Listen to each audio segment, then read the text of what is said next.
नमस्कार, मी लतिका। आज मी तुम्हाला कैरी टाकून डाळ मस्त अशी बनवून दाखवणार आहे। त्यासाठी बघा, तुरीची डाळ 1 वाटी मी भिजत घातली होती, 1 तास झालं। कोणत्या वाटीनं? तर ही वाटी गच्च भरून होती।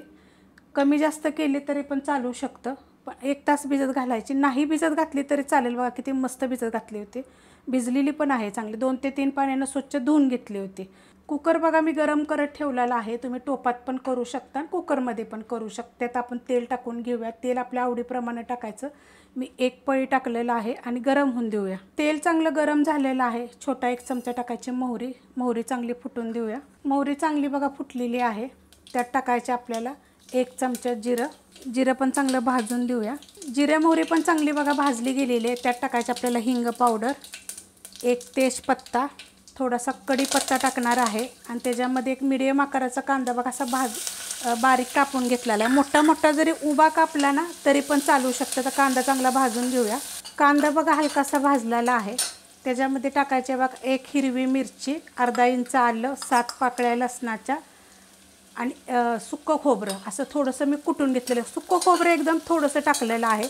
तुम्हाला जर आवडत असेल तर टाका, नाही टाकलं तरी पण चालेल। आता ह्याला काय करते, 1-2 मिनटं मी मीडियम गॅसवर परतून घेते। मस्त असं बघा मी भाजून घेतलेलं आहे। त्याच्यामध्ये 1 टोमॅटो टाकणार आहे आणि ह्याला पण 1 मिनिटभर मी परतून घेणार आहे। मस्त असं बघा मी परतून घेतलेलं आहे। त्यात टाकणार आहे मी थोडीशी हळद, मिक्स करून घेऊया।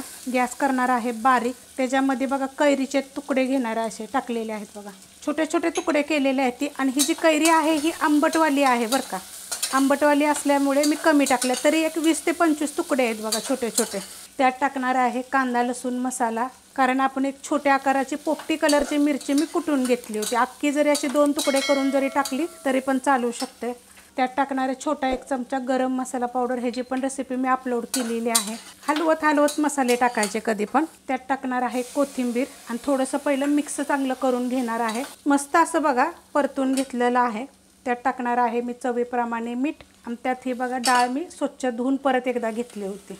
आता तुम्हाला जर तुरीची डाळ जर टाकायची नसेल तर मग कोणत्या डाळी टाकू शकता, मूग डाळ, मसूर डाळ। मग काय करायचं माहिती आहे का, जर तूर डाळ जर कमी घ्यायची असेल ना तर 1 छोटी वाटी तूर डाळ घ्यायची, अर्धी वाटी मसूरची डाळ घ्यायची आणि पाऊण वाटी मुगाची डाळ घ्यायची। अशी 3 डाळी पण तुम्ही टाकून करू शकता। भिजत घालायचे 10-15 मिनटं, त्या काय लगेच भिजल्या जातात। जर तुम्ही मुगाची आणि मसूरची जर टाकली तर जास्त वेळ लागत नाही भिजायला आणि शिजतात पण लगेच त्या, कारण की वेळ लागेल। जर तुरीची डाळ जर टाकायचं असेल भिजत तर अर्धा तास टाकायची। मस्त असं बघा डाळ मी मिक्स करून घेतलेलं आहे।